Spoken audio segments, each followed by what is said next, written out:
Hi, welcome to this session. And just like said, we realize we're probably the only all-Asian session in this year's DLD, so we're happy to bring the little perspective from across the ocean.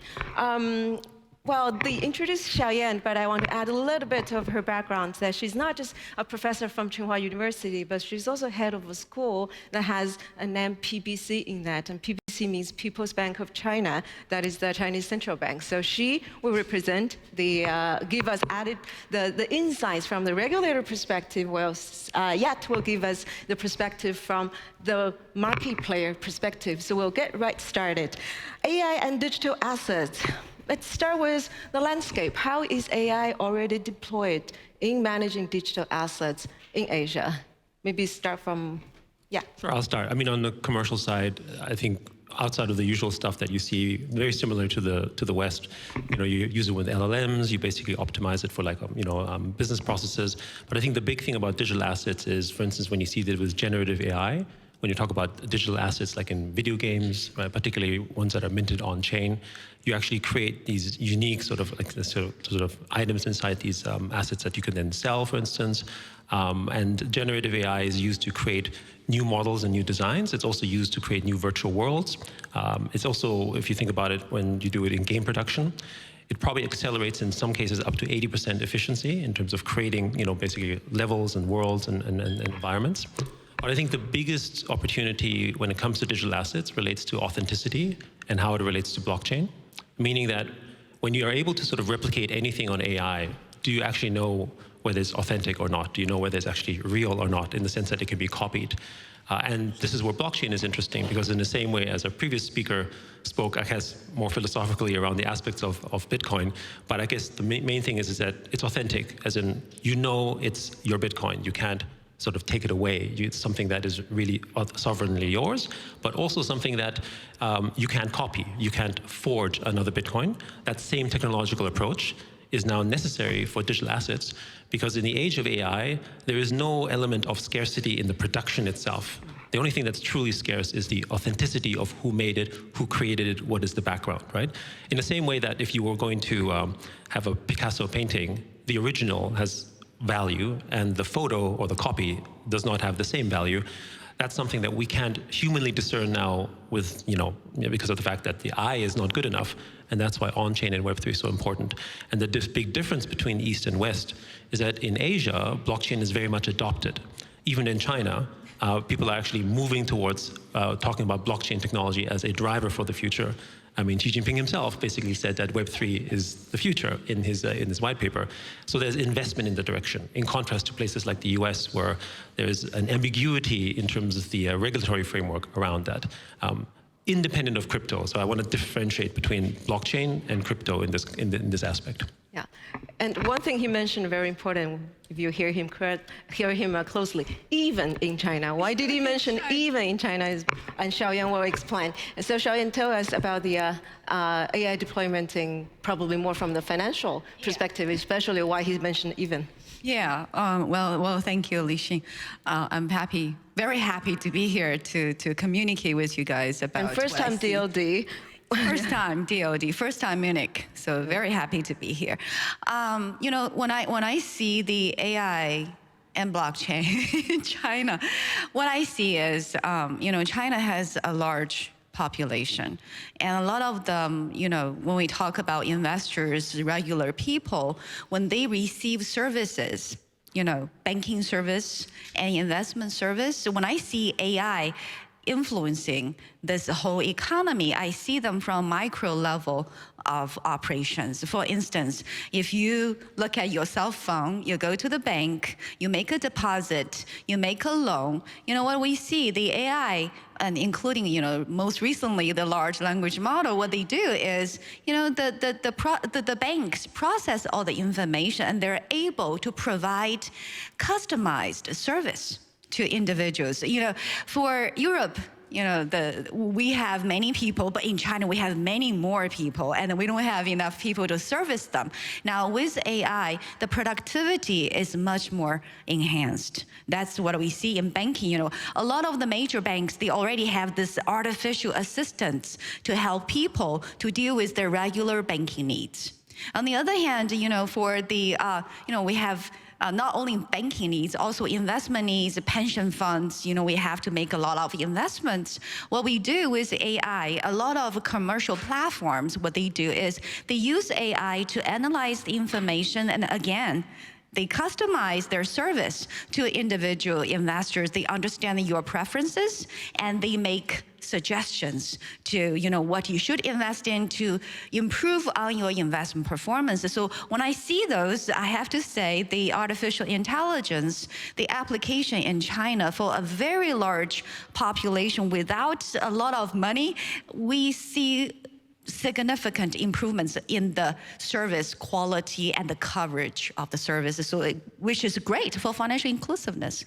Yeah. So those are the examples I'm familiar with. Sure. No, so maybe just to add a contrast, maybe for people in Europe in particular, if you haven't been to China, I would say China in particular is a very digitally first nation.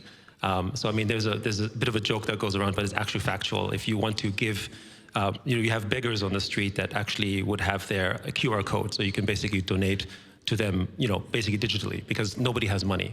And if you've ever gone to, whether it's Shanghai or Shenzhen or whatever, actually you're kind of stuck with cash. And it was so bad that the government actually had to say, you have to allow the usage of cash, right, for people to come through, because most places don't do that. And so unless you have WeChat or whether you have Alipay, you're basically stuck for the most cases. And in some cases, you even have vending machines where in a kind of, and again, in the West, that would be considered almost scary, but in places like China, just scanning your face and you can basically make a purchase. So this is a contrast between the two. So in a place like China, AI can very more naturally sort of replicate and sort of do these things that in the West might be considered almost privacy intrusive, right? And I think this is the difference between the attitudes between two.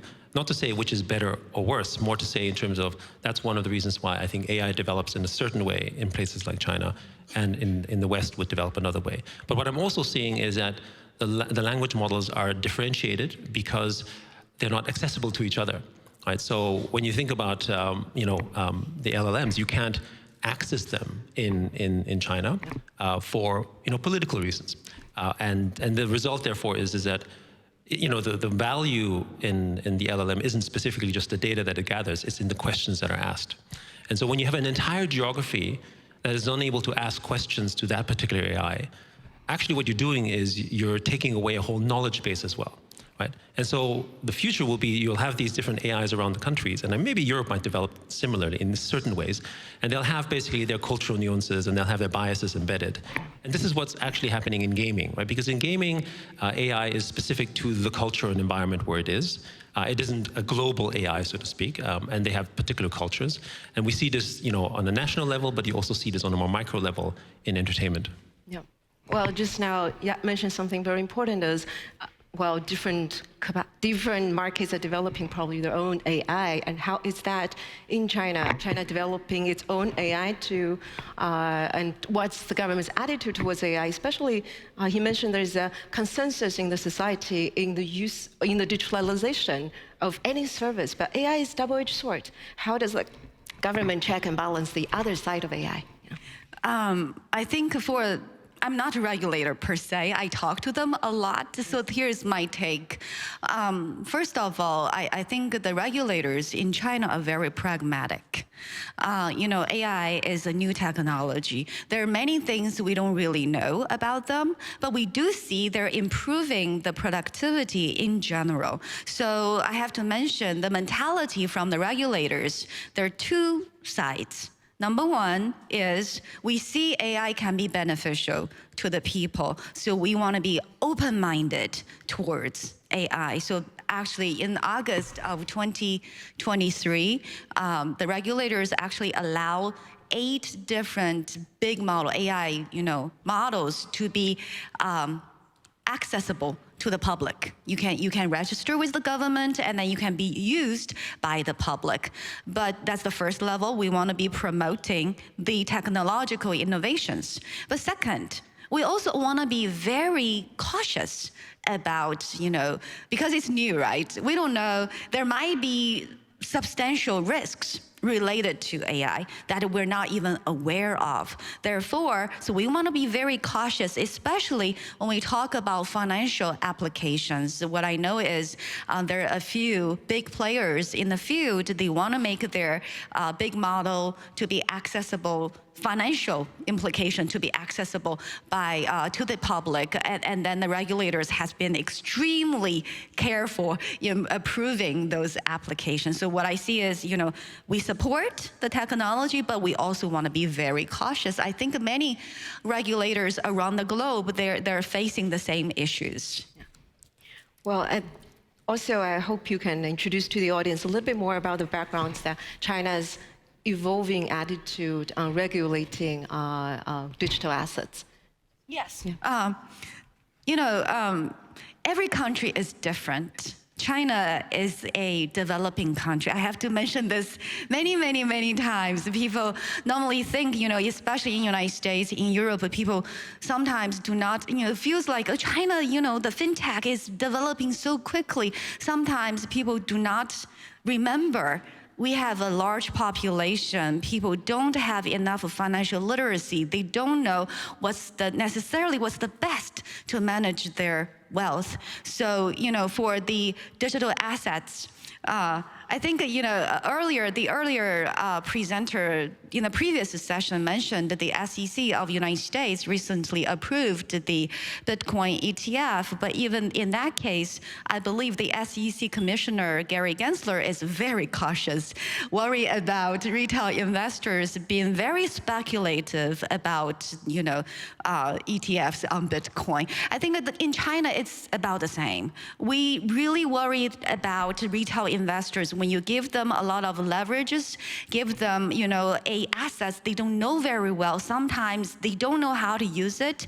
They ended up with excessive risk-taking, which is eventually hurting their long-term growth. So the regulation is very cautious about that. I think when you think about the relationship that Hong Kong has with China in particular, Hong Kong is that financial sandbox. So for instance, you can't actually do many of the financial transactions that you can do in Hong Kong as a gateway in and out of China. So Hong Kong's role has been basically, I guess, the financial sandbox to do things. So for instance, in China, in Hong Kong, the Web3 regulation, you can actually trade cryptocurrencies, which you can't do in China, for instance. But in Hong Kong, you can. And there's like 15 or 16 actual tokens that you can actually trade. NFTs are actually not regulated and specifically looked at something that's like a product, and they were quite open about the fact that they don't want to regulate it. They want to basically sort of look at it as a way in which, so I guess the digital sort of business there can proliferate. So Hong Kong is trying to be a digital asset hub, right? Which is interesting in comparison to China. But then it's also interesting to note that last year when Hong Kong made all these announcements about all these changes, even CCTV started talking about how you can buy Bitcoin in Hong Kong, right?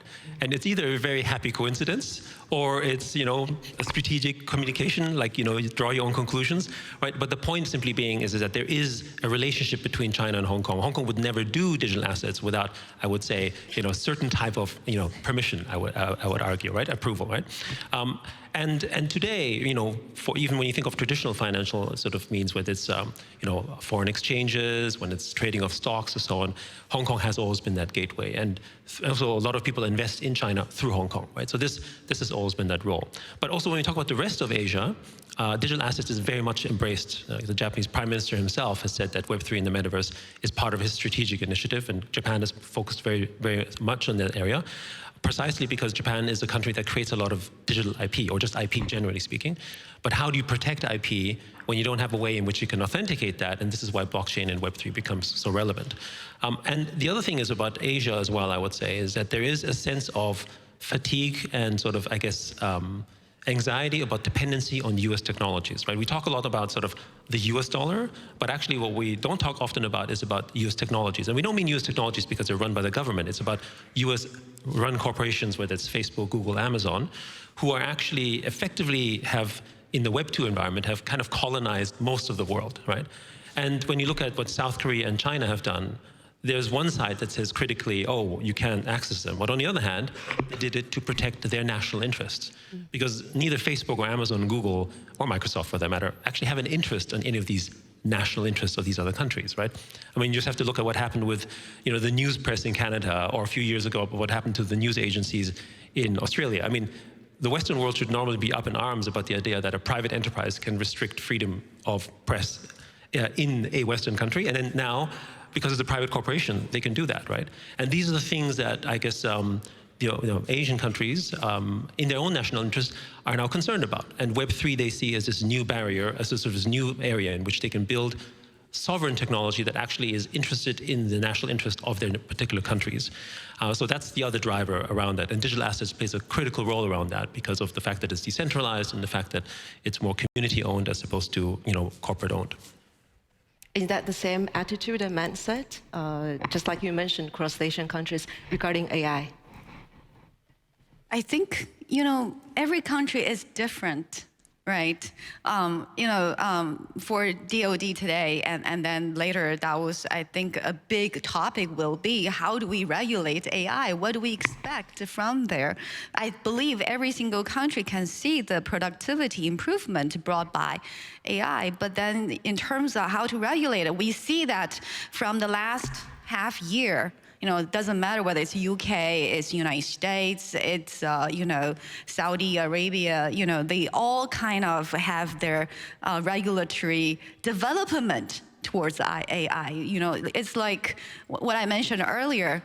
We all recognize AI can be beneficial, but then on the other hand, I'm going to quote Gary Gensler again. He in October mentioned that I can see AI can be the next reason for systematic risk. And what he meant was, if we are all using the same data, same algorithm, when people trade in the same way, it can be leading to market failure. That is possible. So I have to say, regulators from all the other countries, China is promoting, but cautiously. United States, Biden is also mentioning that if you are developing some algorithm, you have to go through the homeland security procedures. Other countries, I think right now, on one side, we are all competing on who is going to be the best, the fast, developers of AI, but on the other hand, we also want to be very cautious about potential risks brought by artificial intelligence. I don't know whether, you have anything to add. Yeah, I mean, just to add to this, I think the one interesting thing when you look at sort of the landscape is that China and actually Asia, for many parts, is actually quite pragmatic on their approaches, also because they view themselves, I mean, it's interesting, you talk about China as a developing country. Some people might disagree, but I think to me, the reason why you would say that is because it's a mindset, right? So I think the mindset in China is we are still developing, as opposed to we are at the top of the world. It's a different perspective. No, I'm not saying, just my point is not, I'm saying where we are. It's relative to what other people think of us. It's how the nation thinks of itself, right? And so therefore everything is viewed from that lens. Whereas when you look at it from, let's say, maybe different countries' lens, they would look at it from the lens of we are the best, or we are at the top of our game. And they have a different mindset as to how they approach it, because they think that their approach is perhaps the better one. But there's also the pendulum shift between regulation, I would say, right? So if you over-regulate, which I guess is maybe a more European thing, what my European counterparts would say, they would say that they fear regulation, not because it's not trying in its best intention, but because it can sometimes stifle progress. And that has hurt the sort of development of local industries, in contrast to maybe places in Asia, which have been more flexible. And somewhere between sort of, what's the right balance between the two, I think is a conversation that's going to take place. But generally speaking, AI is, I think, very much a positive force.